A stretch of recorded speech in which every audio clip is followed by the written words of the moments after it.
Xerxes. E não era apenas um homem. Ele era a personificação do poder absoluto no século V a.C., herdeiro de uma linhagem de conquistadores. Ele assumiu o trono do Império Aquemênida, com a missão de ser o senhor do mundo conhecido. Frequentemente retratado pela história ocidental como um tirano excêntrico ou o vilão de grandes batalhas épicas, a realidade por trás de Xerxes é muito mais complexa. Ele foi o arquiteto de obras monumentais em Persépolis, um estrategista que moveu exércitos de proporções nunca antes vistas, e o líder que levou a primeira superpotência da história ao seu auge territorial. Mas quem foi, de fato, o homem que ousou chicotear o mar e desafiar a liberdade das cidades-estado gregas? Prepare-se para conhecer a trajetória de glória, ambição e o trágico destino de Xerxes,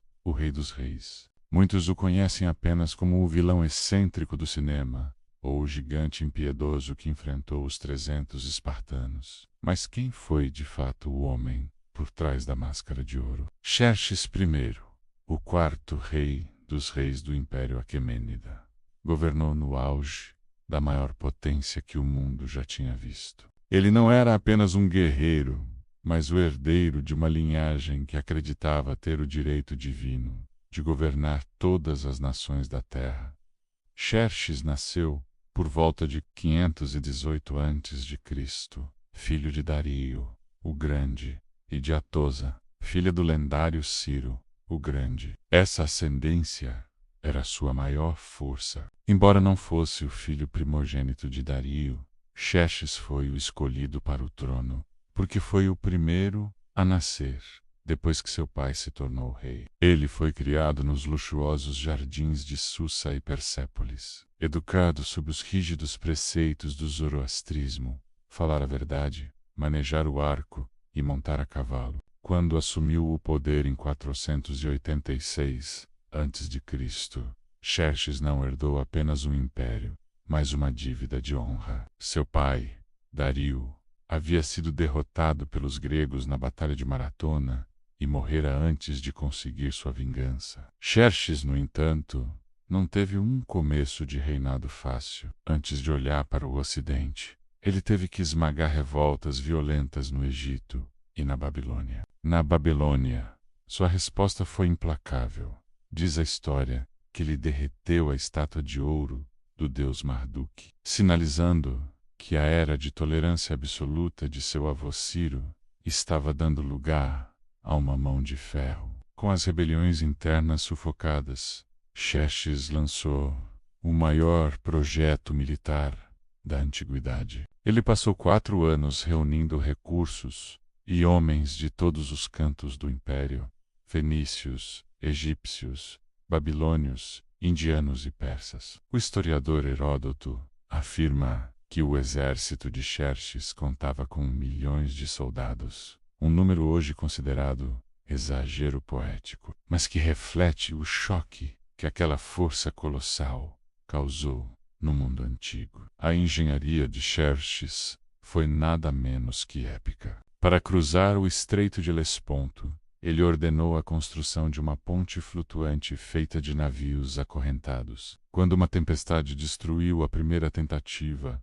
a lenda diz que Xerxes, em um acesso de fúria, ordenou que o mar fosse açoitado com 300 chicotadas e que correntes fossem jogadas na água para escravizar a natureza. Essa história simboliza a imagem de Xerxes como um homem cuja ambição não aceitava limites geográficos. No ano de 480 a.C., Xerxes finalmente entrou na Grécia. O encontro mais famoso ocorreu no desfiladeiro das Termópilas. Lá, ele enfrentou o rei Leônidas e seus 300 espartanos, além de alguns milhares de aliados gregos. Por Trusdeias, a elite persa, os 10.000 imortais, foi travada em um combate sangrento. Zixes venceu, mas a um custo altíssimo, o que abalou a aura de invencibilidade de suas tropas. Após as Termópilas, Xerxes marchou sobre Atenas. Ele encontrou a cidade evacuada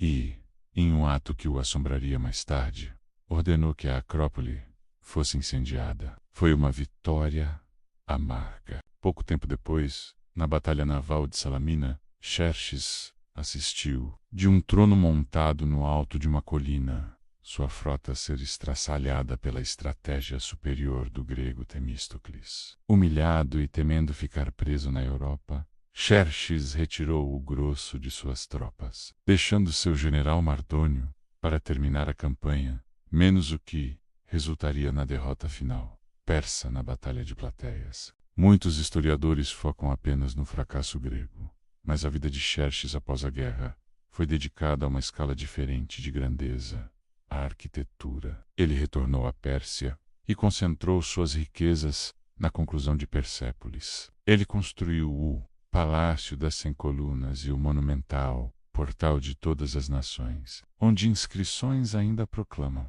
Eu sou Xerxes, o grande rei, o rei dos reis. Para ele, o império ainda era próspero, vasto e inabalável.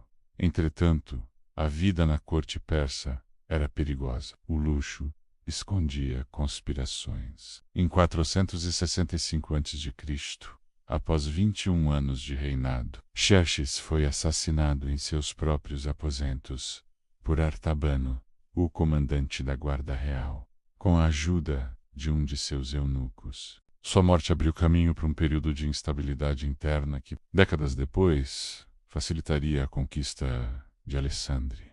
Xerxes foi um líder contraditório para os gregos. Ele era o arquétipo do tirano movido pela ubris, o orgulho excessivo. Paros. Ele foi um administrador capaz que manteve um império multicultural, unido por 2 décadas, e um patrono das artes, que levou a arquitetura persa ao seu apogeu. Ele não foi apenas o homem que chicoteou o mar. Ele foi o governante que tentou unificar o Oriente e o Ocidente sob uma única bandeira, falhando apenas diante da resistência feroz de um povo que valorizava a autonomia acima da segurança imperial. Gostou de conhecer a história real de Xerxes I? Ele foi muito mais do que os filmes mostram, representando a glória e as falhas de um império monumental. Se você quer ver mais biografias de grandes líderes da antiguidade,